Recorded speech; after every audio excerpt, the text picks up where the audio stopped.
Coming up on MCTV this week.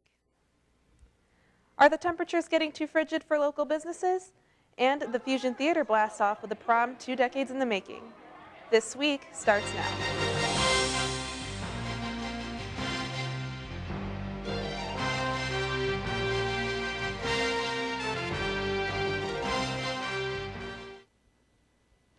Hello and welcome to MCTV This Week. For Cameron Line, I'm Tori Philbin. A new economic outlook has been a recent topic of discussion. Braun on File has the story. With the recent closings of a few popular businesses, including Olivia's, Hardee's, and Chin's Garden, the city of Monmouth's economic health seemed to be in question. In hindsight, you can always look back and go, oh, if they did this, or this. But I don't think it necessarily points to anything wrong with our economy. I mean, there's an ebb and flow in businesses always. With one of the harshest winters on record, Skydoma feels that businesses such as restaurants have suffered because customers have simply stayed at home.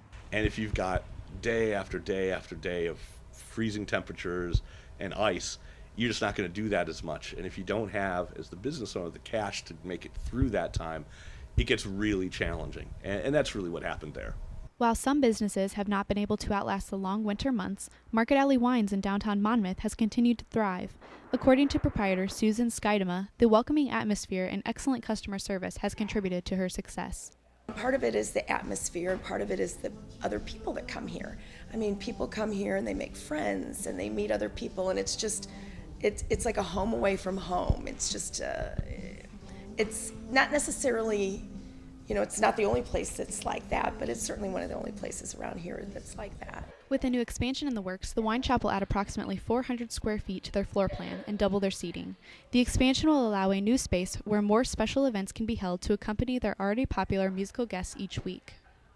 In general, I mean, I always hope that my success leads other people to think, okay, if she can do it, I can do it. I can invest in this community and people will support it.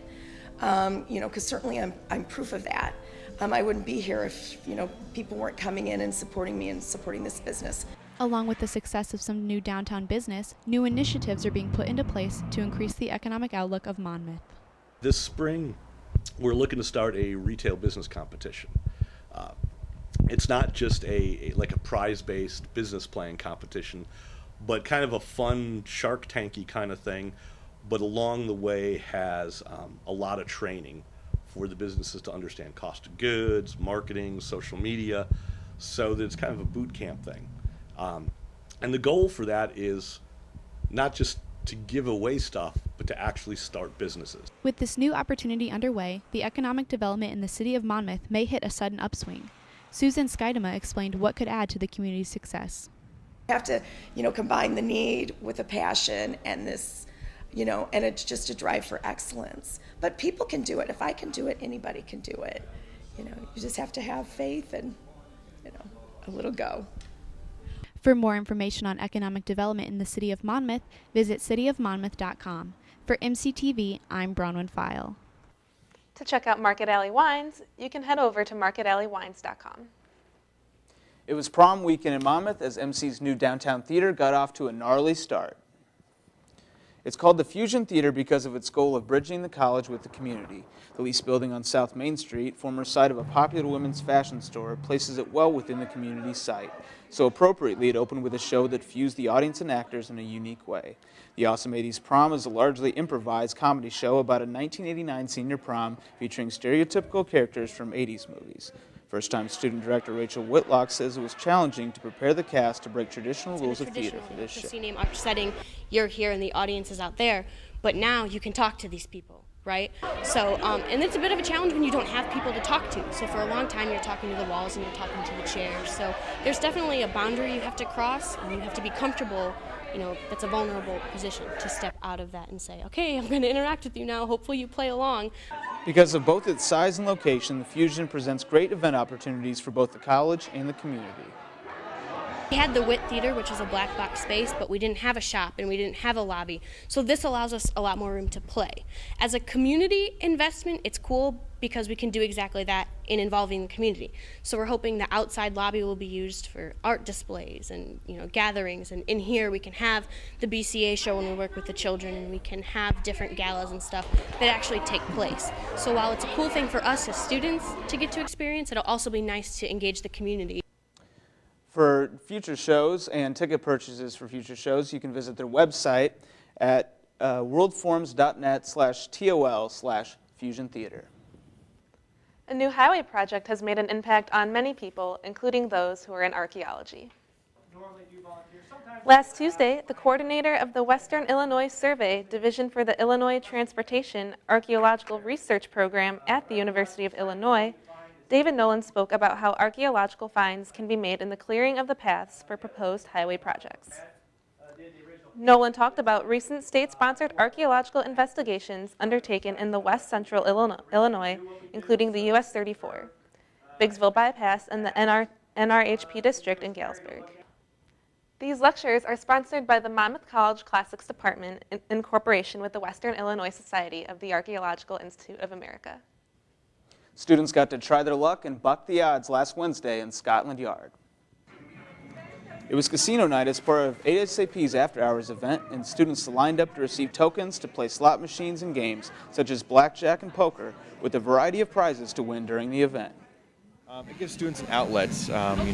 You're busy all day studying, but here's a little bit of an outlet for you all to come and have some fun. Just be with your friends, hang out, get a chance to get to see other people around campus rather than just in class. After-hours events occur on the last Wednesday of every month. Taking a look at some events on campus this week.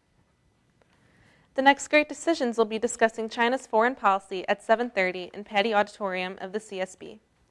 Friday classes don't meet except finals for all half-semester classes, and Saturday through next Monday is spring break. Catch up on your rest and enjoy your break. Coming up in sports, the spring break right around the corner, we prepare for the Scots season. We have that next.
Spring break is only a few weeks away, so that means it's time to play baseball. The Fighting Scots came to winter practices with no returning starters on the mound. However, with young talent and improved veteran players, the team looks to better their 8-25 mark from a year ago. At the plate, the Scots will lean on Ryan Crandall. He led the team with a .414 batting average and 31 runs batted in last season. Head coach Roger Sander is heading into his 20th season at the helm and challenged his returning players to get better over the offseason. While veteran players may be lacking, Sander hopes to make up the difference by developing new players into the system. We had tough luck last year, and things didn't go well for us. I told my kids at the end of last year 2 things had to happen.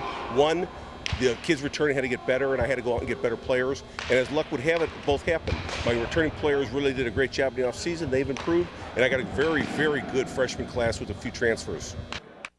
The Scots season starts in Fort Myers, Florida on March 8th. That's it for sports. Here are your scores for this week.